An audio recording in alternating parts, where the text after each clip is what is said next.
बिस्मिल्लाहिर्रहमानिर्रहीम। अस्सलाम वालेकुम। मैं हूं आबिद शहजाद और आप इस वक्त देख रहे हैं मेरा तालीमी और मालूमाती यूट्यूब चैनल गुजरात बीट्स। अगर आप लोग इस चैनल पर नए हैं और अभी तक आपने इस चैनल को सब्सक्राइब नहीं किया तो फौरी तौर पर इस चैनल को सब्सक्राइब करें और बेल का बटन दबाएं ताकि आइंदा आने वाले दिनों में जितनी भी तालीमी और मालूमाती वीडियोस अपलोड हों उनका नोटिफिकेशन आप तक पहुंच सके और आप इन वीडियो से इस्तेफादा हासिल कर सकें। अगर आपको कोई भी वीडियो पसंद आती है तो कोशिश करें कि इस वीडियो को अपने सोशल मीडिया के प्लेटफॉर्म पर शेयर करें ताकि जितने भी हमारे दूसरे असातिज़ा इकराम हैं उन तक ये मालूमात पहुंच सके और उनकी भी रहनुमाई हो सके। अब आते हैं आज की वीडियो की तरफ। आज की वीडियो में हम गुफ्तगू करेंगे क्वालिफ़िकेशन अलाउंस के बारे में, क्योंकि बेशुमार असातिज़ा इकराम क्वालिफ़िकेशन अलाउंस के बारे में जानना चाहते हैं, उनके मुख्तलिफ सवालात हैं, तो मेरी कोशिश होगी कि इन तमाम सवालात का जवाब आपको दे सकूँ। सबसे पहली बात जो मुझसे ये पूछी जाती है कि ये क्वालिफ़िकेशन अलाउंस किन किन सूरतों में मिलता है और कौन कौन इस क्वालिफ़िकेशन अलाउंस का अहल है। देखें, कोई भी टीचर जब महकमा तालीम में उसकी अपॉइंटमेंट होती है तो उस वक़्त जो भी उसकी बुनियादी क्वालिफ़िकेशन होती है, अगर वो बीए बीएससी बेस पर भर्ती होता है और उसके बाद वो दौरान सर्विस एमए एमएससी कर लेता है या एमफिल या पीएचडी की डिग्री हासिल कर लेता है तो वो क्वालिफ़िकेशन अलाउंस का हकदार हो जाता है।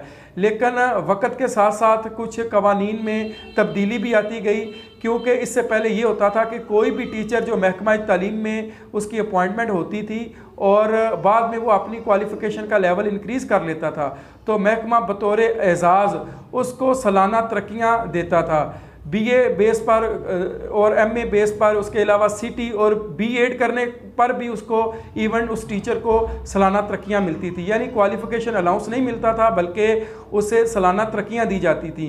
बीएड के ऊपर 1 सालाना तरक्की मिलती थी, इसी तरह बीए करने पर 3 सालाना तरक्कियाँ और एमए करने पर भी सालाना तरक्कियाँ मिलती थी, जिससे असातिज़ा इकराम को बहुत ज़्यादा फ़ायदा हासिल होता था। लेकिन वक्त बदलता गया, बाद में फिर कवानीन बने और 2001 के बाद जो तरक्कियाँ मिलने का सिलसिला था वो रुक गया और उसके बाद जितने भी असातिज़ा इकराम थे अगर वो बीए के बाद एमए कर लेते तो उनको क्वालिफ़िकेशन अलाउंस मिलता था और वो क्वालिफ़िकेशन अलाउंस की रकम 600 रुपया थी। और फिर सन 2014 के बाद वो ये जो एमए बेस पर जो क्वालिफ़िकेशन अलाउंस मिलता था वो मिलना बंद हो गया। जिन असातिज़ा इकराम का क्वालिफ़िकेशन एमए की बेस पर लगा हुआ है वो उनको मिलता रहेगा, लेकिन अगर वो एमए के बाद एमफिल या पीएचडी कर लेते हैं तो ऐसी सूरत में क्वालिफ़िकेशन जो अलाउंस है वो एमए का ख़त्म हो जाता है, फिर एमफिल का शुरू हो जाता है। अगर कोई टीचर एमफिल के बाद पीएचडी कर लेता है तो फिर एमफिल का क्वालिफ़िकेशन ख़त्म होकर अलाउंस वो पीएचडी का अलाउंस उसकी जो पे है उसमें वो शामिल हो जाता है। कोई टीचर दौरान सर्विस एमफिल कर लेता है तो अब उसको 5,000 रुपया क्वालिफ़िकेशन अलाउंस मिलता है। अगर कोई टीचर पीएचडी कर लेता है तो उसको 10,000 रुपया क्वालिफ़िकेशन अलाउंस मिलता है। लेकिन एक वक्त में सिर्फ एक ही क्वालिफ़िकेशन अलाउंस मिल सकता है।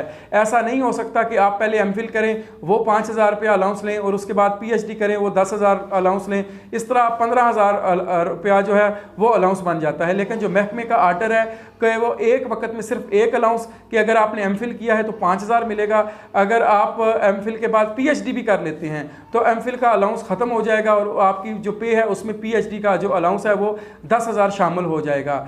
लेकिन वो असातिज़ा इकराम जो अभी एमए कर लेते हैं बीए बेस पर, बेशक वो भर्ती हुए हों लेकिन वो एमए उन्होंने कर लिया है, लेकिन नए कवानीन और रूल्स के तहत 2014 के बाद जो एमए का जो अलाउंस है वो ख़त्म कर दिया गया है। इसलिए वो टीचर जो इन्होंने एमए कर लिया है वो कोशिश करें कि वो किसी भी सब्जेक्ट में एमफिल कर लें ताकि उनका जो क्वालिफ़िकेशन अलाउंस है वो भी मिल सके।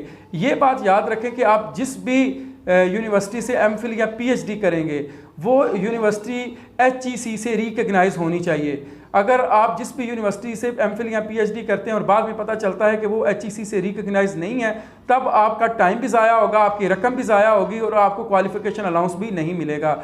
और दूसरी बात का ये ख्याल रखना है कि आपके पास एनओसी भी होना चाहिए। ये नहीं है कि आप बग़ैर एनओसी के अपना एमफिल और पीएचडी मुकम्मल कर लें तो बाद में ना आपका क्वालिफ़िकेशन अलाउंस लगे और आपको इंक्वायरी भी भुगतना पड़े। तो आपने कोशिश ये करनी है कि जिस भी यूनिवर्सिटी से आप एमफिल या पीएचडी करें आपको पहले पता होना चाहिए कि वो एचईसी से रिकग्नाइज है, और दूसरी सूरत में आपको एनओसी लेना चाहिए, क्योंकि एनओसी के बगैर अगर आप ये एमफिल या पीएचडी करेंगे तो आपको क्वालिफ़िकेशन अलाउंस में बहुत सारी मुश्किलात का सामना करना पड़ेगा, जिसकी वजह से आपको इंक्वायरी का सामना भी करना पड़ सकता है। फॉर एग्ज़ाम्पल एक बंदा वो अटक में उसकी अपॉइंटमेंट हुई है और वो लाहौर से वो एमफिल या पीएचडी कर रहा है और वो रेगुलर एमफिल पीएचडी कर रहा है, तो महकमा सबसे पहला सवाल ये करेगा कि आपने एमफिल और पीएचडी की क्लासेस कैसे ली। अगर आपने वीकेंड पे किया है, हफ्ते और संडे को आपने क्लास ली है, तो आप अटक से कैसे निकले।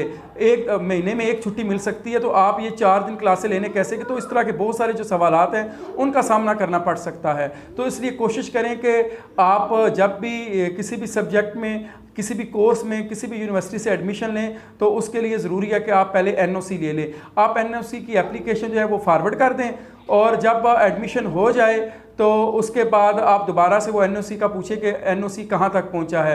क्योंकि अगर आपने प्रॉपर डॉक्यूमेंटेशन की हुई है, हर चीज़ आपने एनओसी के लेने के लिए साथ लगाई हुई है अपनी एप्लीकेशन के साथ, तो आपको एनओसी ज़रूर मिलेगा। क्योंकि बेशुमार असातिज़ा कराम जो हैं वो एनओसी लेकर अपनी तालीम हासिल कर रहे हैं। वो असातिज़ा कराम जिन्होंने अपना सर्विस में आने से पहले किसी भी सब्जेक्ट में एडमिशन लिया हुआ है, वो एनओसी ना भी लें तब भी उनका जो क्वालिफिकेशन अलाउंस है वो लग जाता है।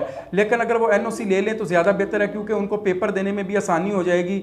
अगर वो एनओसी नहीं लेते तो महकमा ये पूछ सकता है कि भाई आप दौरान सर्विस कितनी बार स्कूल से पहले जा सकते हैं, क्योंकि शार्ट लीव वगैरह ये सारी चीज़ें बंद हैं। तो कोशिश करें जितने भी लवाजमात है क्वालिफिकेशन अलाउंस के लिए वो आपने पूरे करने हैं, ताकि आपको क्वालिफिकेशन अलाउंस का फ़ायदा भी हो और महकमे में जो आपके लिए मुश्किलात हैं वो भी कम हो सकें। मैं उम्मीद करता हूँ कि आपको ये आज की वीडियो पसंद आई होगी। अगर ये आपको वीडियो पसंद आई है तो इसको शेयर करें ताकि दूसरे असातिज़ा कराम भी इससे इस्तिफ़ादा हासिल करें। मुझे दीजिए इजाज़त। इंशाअल्लाह ताला अगली वीडियो के साथ मैं आपके सामने फिर से हाज़िर होऊंगा। अल्लाह हाफिज़। पाकिस्तान जिंदाबाद।